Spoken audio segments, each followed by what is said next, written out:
नमस्कार दोस्तों, मेरा नाम है चंदन पोदार और बात करेंगे आज की टॉप बिजनेस न्यूज़ की। सबसे पहली न्यूज़ आई रिटेल लोन से लेके। देखिए, लोन्स जो बैंक देते हैं वो बेसिकली दो तरह के होते हैं, एक कॉर्पोरेट लोन, एक रिटेल लोन। कॉर्पोरेट लोन को आप सरल अक्षरों में ये समझिए, ऐसे लोन्स जो बिजनेसमैन को दिए जाते हैं for the purpose of expansion या setting up a new production unit, उसको आप कॉर्पोरेट लोन बोल देते हैं। लेकिन वो लोन जो आप और मैं लेते हैं, लाइक पर्सनल लोन हो गया, होम लोन हो गया, कार लोन हो गया, गोल्ड लोन हो गया, उन सबको जो है रिटेल लोन्स की कैटेगरी में रखा जाता है। हिंदुस्तान के इतिहास में पहली बार ऐसा हुआ है कि जो रिटेल लोन्स बैंकों का टोटल क्रेडिट है वो ज़्यादा है as compare to corporate loan. एक लेटेस्ट रिपोर्ट के हिसाब से 30 अगस्त को जो हिंदुस्तान में रिटेल लोन्स की टोटल वैल्यू थी दैट इज़ 28.58 ट्रिलियन। अगर आप इसे देखें तो लगभग लगभग 28.5 लाख करोड़ रुपए के रिटेल लोन्स जो हैं वो बैंकिंग सेक्टर के द्वारा डिस्ट्रीब्यूट किए गए। लेकिन अगर हम कॉर्पोरेट लोन्स को देखें तो दैट स्टूड एट 28.24 ट्रिलियन। तो फर्स्ट टाइम ऐसा हुआ है कि रिटेल लोन्स एक्सीड कर गए। इसके पीछे अगर मेन कारणों को हम समझने की कोशिश करें तो बड़ा स्पष्ट दिखता है कि पिछले साल के मुकाबले इस साल जो कॉर्पोरेट लोन के अंदर ग्रोथ है वो मात्र 1% की है, जबकि रिटेल लोन्स के अंदर जो ग्रोथ है लगभग 11% की है। जो फैक्ट्रीज हैं वो अपने आप आउटपुट बढ़ाने की कोशिश कर रही हैं, लेकिन अभी तक जो है प्री कोविड लेवल्स को वो टच नहीं कर पाई है। हमने ये चीज देखी थी Q1 का जो जीडीपी का डेटा रिलीज हुआ था, हमने वहां पे भी ये बड़ा स्पष्ट देखा था कि जो मैन्युफैक्चरिंग सेक्टर है वो भी अभी भी लगभग 15 से 20% जो है प्री कोविड लेवल से नीचे चल रहा है। तो जब तक वो प्री कोविड लेवल्स को टच नहीं कर जाता, उसके बियॉन्ड एक्सपेंशन कैपेसिटी सोचना जो है कहीं ना कहीं बेईमानी होगी। तो ये चीज अगर अब देखा जाए तो किस तरीके से इसको हमें कंसिडर करना चाहिए। देखिए, रिटेल लोन्स के अंदर जी भी अगर आप बात करें तो मैक्सिमम ग्रोथ जो है वो गोल्ड लोन में देखने को मिली है, क्योंकि लोगों का जो लोअर मिडिल क्लास है या उससे नीचे में अगर बात करूं तो लोगों का जो इनकम स्केल है वो बहुत कम हुआ है। अभी हमने एक ब्लूमबर्ग की रिपोर्ट देखी थी कि हिंदुस्तान को अगर हम कंपेयर करें रियल सेंस में तो 2019 से लेके अब तक ऑन एन एवरेज सबका 20% धंधा जो है वो डाउन हो चुका है। तो इस वजह से मार्केट में गोल्ड लोन्स की डिमांड बहुत बढ़ गई है, क्योंकि मेजॉरिटी गोल्ड लोन आज के टाइम पे इसलिए लिया जा रहा है ताकि उससे पर्सनल कंजम्पशन की जो चीज़ें हैं वो ली जा सकें। इसके अलावा कुछ एक्सटेंट तक हाउसिंग लोन के अंदर भी हमें बूस्टअप देखने को मिला है, but that is not the big part. और इस साल माना जा रहा है कि बैंक्स को जो टोटल क्रेडिट ग्रोथ मिलेगा वो लगभग 6 to 7% का रह सकता है, जिसमें मेजॉरिटी जो है वो रिटेल लोन से रहने वाले हैं। रिटेल लोन्स के पीछे तेज होने के पीछे एक सबसे बड़ा कारण ये भी माना जा रहा है कि जो इंटरेस्ट रेट्स हैं वो इस समय ऑल टाइम लो पे चल रहा है। जैसे अगर आप हाउसिंग लोन की बात करें तो इस समय अगर आपका प्रोफाइल ठीक है 6.5% के आसपास हाउसिंग लोन आपको मिल जाता है, कार लोन आपको 7.5% के आसपास मिल जाता है। तो जिस वजह से जो है इस सेक्टर के अंदर बूस्टअप जो है काफ़ी तेज देखने को मिल रहा है। अब नेक्स्ट न्यूज़ आती है शिपिंग इंडस्ट्री को लेके। देखिए, क्रिसमस का सीज़न आ रहा है और ये हमारे देश के जो एक्सपोर्टर्स होते हैं उनके लिए एक बहुत ज़बरदस्त समय होता है, क्योंकि हिंदुस्तान से बहुत सारी चीज़ें जो हैं विदेशों में यूएसए के अंदर, यूरोपियन कंट्रीज़ के अंदर एक्सपोर्ट की जाती हैं। लेकिन सबसे बड़ी प्रॉब्लम इस समय आ रही है शिपिंग की। जो फ्रेट रेट्स हैं वो ऑल टाइम हाई हो गए हैं, लगभग 10 गुना, 12 गुना, 15 गुना तक जो है फ्रेट रेट्स बढ़ गए हैं। और शिपिंग कंटेनर्स की शॉर्टेज की वजह से एक्सपोर्टर्स के मन में एक डर सता रहा है कि इस बार का जो क्रिसमस का सीजन है वो कहीं ना कहीं उनका पिट सकता है और एक्सपोर्टर्स को जो है बहुत ज़्यादा नुकसान हो चुका है। इसी को लेके जो एक्सपोर्टर्स हैं वो हमारी मिनिस्ट्री ऑफ शिपिंग में जाकर गवर्नमेंट के रिप्रेजेंटेटिव से मिले और उन्होंने ये बोला कि जो वर्ल्ड की सबसे टॉप 10 इंटरनेशनल शिपिंग कंपनीज हैं उन्होंने एक कार्टेल बना लिया है। कार्टेल बनाने का मतलब होता है कि अपना ग्रुप बना लिया है और वो जानबूझ के जो है अपने प्राइजेस को इन्फ्लेट कर रही हैं, जिसकी वजह से इंडियन एक्सपोर्टर्स को जो है बहुत ज़्यादा नुकसान हुआ है। उनका ये भी कहना है कि अगर आप टॉप 10 शिपिंग कंपनीज में देखें तो 6 शिपिंग कंपनीज ऐसी हैं जिनका जो नेट प्रॉफिट्स है वो लगभग एक साल के अंदर 30 गुना जो है बढ़ गया है। और ये सब सारी चीज़ों के चलते अब हो क्या रहा है कि जिस भी जो शिपिंग कंपनीज हैं वो हिंदुस्तान के अंदर अपने कार्गो अवेलेबल नहीं करवा रही हैं, जिससे शिपिंग टाइमिंग्स जो है वो बहुत ज़्यादा बढ़ गया है और उनके जो कॉन्ट्रैक्ट हैं वो कैंसिल हो रहे हैं। उनके मन में ये डर सता रहा है कि अगर हिंदुस्तान टाइम पे ऑर्डर पूरे नहीं करेगा तो वो कस्टमर जो है दूसरी कंट्रीज़ में शिफ्ट हो सकते हैं।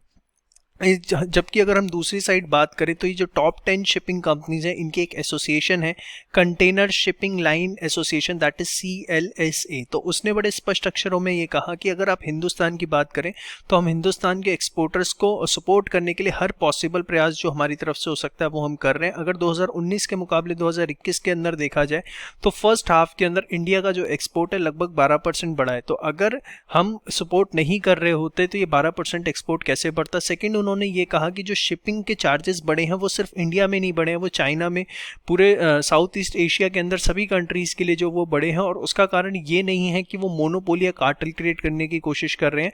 एसोसिएशन के चीफ एग्जीक्यूटिव डायरेक्टर का ये कहना है इसका मेन कारण है जो इंक्रीज्ड कॉस्ट है, लेबर की शॉर्टेजेस है और कहीं ना कहीं फ्यूल चार्जेस जो बहुत ज़्यादा बढ़ गए हैं, इस वजह से जो है बहुत ज़्यादा ये प्रॉब्लम आ रही है और उन्हें ना चाहते हुए भी शिपिंग चार्जेस को बढ़ाना पड़ रहा है। सेकंड, उनका ये कहना है कि हर देश से जो एक्सपोर्ट्स हैं वो बहुत ज़्यादा बढ़ गए हैं, इंपोर्ट्स बहुत ज़्यादा बढ़ गए हैं, जिसकी वजह से एग्जिस्टिंग वेसल्स के ऊपर बहुत ज़्यादा प्रेशर आ गया है और 600 नए शिप्स या मैं कहूँ 600 नए वेसल्स जो हैं ऑर्डर किए गए हैं, जो कि 2022 के अंदर अप्रैल से जून के बीच में जो है हिट करेंगे। उस समय जो है कहीं ना कहीं थोड़ा सा प्रेशर रिड्यूस हो सकता है और शिपिंग चार्जेस जो है वो अंडर कंट्रोल आ सकते हैं।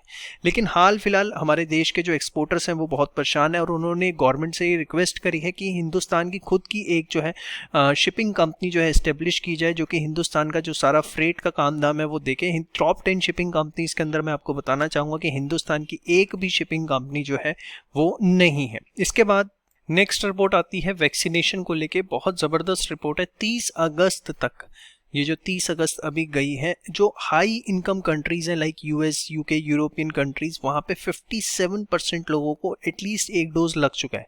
लेकिन अगर आप यही बात करते हैं लो इनकम कंट्रीज़ की, स्पेसिफिकली अफ्रीकन कंट्रीज़ की, तो वहाँ पे मात्र 2% लोग ऐसे हैं ऑन एन एवरेज जिनको अभी एक सिंगल डोज लगा है। और सबसे बड़ी प्रॉब्लम क्या आ रही है, जो वेल्दी कंट्रीज़ हैं जैसे US, UK, European nations, they are planning for the booster doses to the fully vaccinated people, जिसकी वजह से WHO ने अपना कंसर्न दिखाया कि इससे ग्लोबल हेल्थ क्राइसिस जो है वो बहुत ज़्यादा बढ़ सकता है। देखिए एक्चुअली में हुआ क्या, जितनी भी रिच कंट्रीज थी उन्होंने क्या किया, एडवांस में ही अपने एग्रीमेंट साइन कर लिए, लाइक फाइजर, मॉडर्ना, जितनी भी वैक्सीनेशन कंपनीज थी, जैसे जैसे वो डेवलपमेंट स्टेज थी उनके साथ एडवांस में ही अपने एग्रीमेंट साइन करके जो मेजॉरिटी उनकी ऑर्डर बुक थी वो वहीं पर ख़त्म कर दी। इवन US की अगर आप बात करें तो उसने वॉर टाइम पावर्स का यूज़ किया और जो भी मैन्युफैक्चरर्स थे वैक्सीन के USA में, उनको स्ट्रिक्टली बोल दिया कि पहले US गवर्नमेंट के ऑर्डर आपको फर्स्टली पूरे करने पड़ेंगे, उसके बाद ही जो आप एक्सपोर्ट करने की सोच सकते हैं। मैनी कंट्रीज आज के टाइम पर, स्पेसिफिकली मैं बात कर रहा हूँ अफ्रीकन कंट्रीज की, जो लॉकडाउन्स का यूज़ कर रही हैं ताकि कोरोना वायरस जो है आगे स्प्रेड ना हो सके, जबकि रिच कंट्रीज जो है वो क्या कर रही हैं, वो वैक्सीनेशन देके धीरे धीरे अपनी कंट्रीज को जो है ओपन अप करती जा रही हैं। देखिए यहाँ पर मैं आपको एक चीज़ बताना चाहूँगा कि पुअर कंट्रीज़ को वैक्सीनेशन अवेलेबल हो, इसके लिए WHO ने अपना एक प्रोग्राम स्टार्ट किया था, दैट इज़ द कोवैक्स।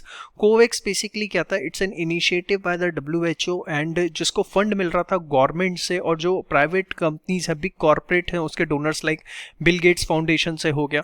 तो इसका ये टारगेट था कोवैक्स का कि लगभग 2 बिलियन डोजेस जो हैं वो हम परचेज करेंगे और उनको जो है गरीब देशों के बीच में बांटा जाएगा ताकि ग्लोबल हेल्थ क्राइसिस जो है वो ना देखने को मिले। और इसमें टारगेट ये था कि 2 बिलियन डोसेज में से लगभग 2/3 डोसेज जो है लो इनकम नेशंस को बाय द एंड ऑफ 2021 जो है वो बांट दी जाएंगी। लेकिन प्रॉब्लम क्या हुआ कि भारत के अंदर जो सेकंड वेव आया उसकी वजह से इसको बहुत ज़्यादा हिट मिला। भारत में सेकंड वेव से इसको कैसे हिट मिला, देखिए वर्ल्ड का जो सबसे बड़ा मैन्युफैक्चरर है वैक्सीन का वो है सीरम इंस्टीट्यूट।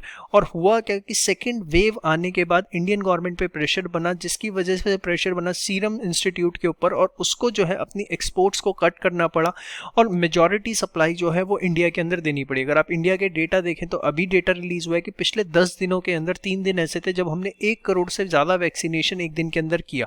वो तभी हो पा रहा है कि जब आप जो है वैक्सीन को एक्सपोर्ट ना करके इंडिया के अंदर रख रहे हैं। तो इस वजह से ये हुआ कि जो कोवैक्स के मेजॉरिटी ऑर्डर सीरम इंस्टीट्यूट को दिए गए थे और इंडिया के अंदर जो सेकेंड वेव आ गई तो हुआ ये कि सीरम इंस्टीट्यूट ने एक्सपोर्ट अपना बहुत ज़्यादा कट डाउन किया, सारी डोमेस्टिक सप्लाई को कंप्लीट करना शुरू किया और as a consequence of that अभी तक सिर्फ 11% डोजेज जो है कोवैक्स के अंडर जो है वो सीरम इंस्टीट्यूट दे पाया है और वो जो लो इनकम नेशंस तक जानी चाहिए वो पहुंच पाई है।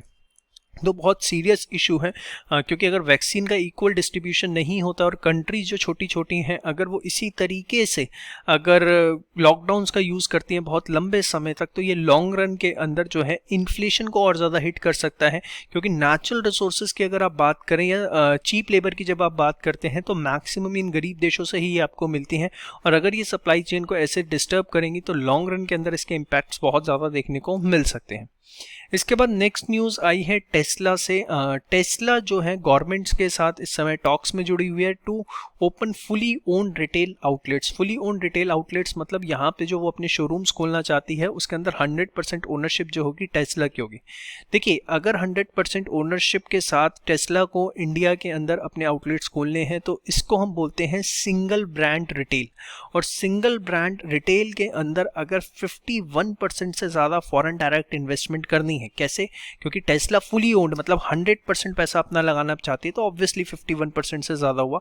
तो उस केस के अंदर हिंदुस्तान में एक कंडीशन है कि कम से कम 30% के वैल्यू के जो गुड्स उस सिंगल ब्रांड रिटेल के अंदर हैं वो जो है इंडिया से ही होने चाहिए। तो टेस्ला के साथ प्रॉब्लम क्या है कि टेस्ला जो है अपनी इंपोर्टेड गाड़ियां जो है वो हिंदुस्तान के अंदर अपनी फुली ओन्ड रिटेल आउटलेट्स के थ्रू बेचना चाहती है।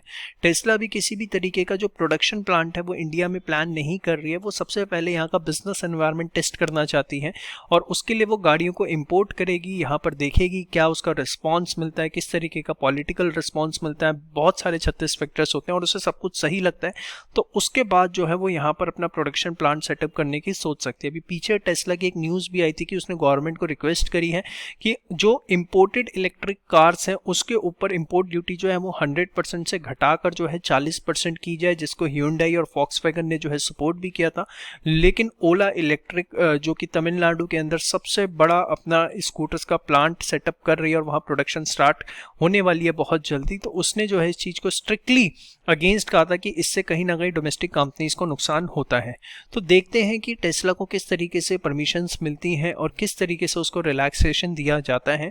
बट अगर टेस्ला जैसी कंपनी इंडिया के अंदर आ जाती है और यहाँ बिजनेस करना शुरू कर देती है तो कहीं ना कहीं इंडिया के लिए बहुत बड़ा बूस्टअप है। देखिए अभी एप्पल जो है उसने क्या किया, उसकी 90% डिपेंडेंसी जो थी वो चाइना के ऊपर थी आईफोन्स को लेके। उसने इंडिया के अंदर जो है पीएलआई स्कीम का फ़ायदा उठाया और यहाँ पर जो है अपने तीनों मैन्युफैक्चरर्स को बोला कि यहाँ पर आप अपनी प्रोडक्शन सेटअप करिए। अगले 5 सालों के अंदर एप्पल के जो आईफोन्स बनते हैं 30% ऑफ द ग्लोबल रिक्वायरमेंट जो है वो इंडिया से पूरी होगी। ये इंडिया के लिए भी बहुत बड़ी चीज़ है। लगभग 3 ट्रिलियन से ज़्यादा वैल्यू के आईफोन्स जो है इंडिया में बनने हैं, जिसमें से आप मान के चलिए कि 80% से ज़्यादा आईफोन जो है एक्सपोर्ट होने हैं। तो अगर ऐसी चीज़ एप्पल लेके आ रहा है और एक दूसरी कंपनी हमें टेस्ला ऐसी मिल जाती है तो ऑब्वियसली इंडियन इकोनॉमी के लिए अच्छा बूस्टअप रह सकता है और इससे आने वाले कम समय के अंदर छोटी छोटी कंपनियां भी जो है वो बहुत अट्रैक्ट होंगी, क्योंकि जब कोई बड़ा प्लेयर आके हिंदुस्तान में सेटअप होता है तो obviously it gives the confidence to the small players कि भाई इतनी बड़ी कंपनी है तो ठीक है हम भी वहाँ पर जाकर बिजनेस कर सकते हैं। तो ये थी आज की टॉप बिजनेस न्यूज़। कैसी लगी कमेंट सेक्शन में ज़रूर बताइएगा। Do subscribe this channel for all the latest updates related to business news और ये पीपीटी आप हमारे टेलीग्राम चैनल से ले सकते हैं। जय श्री श्याम।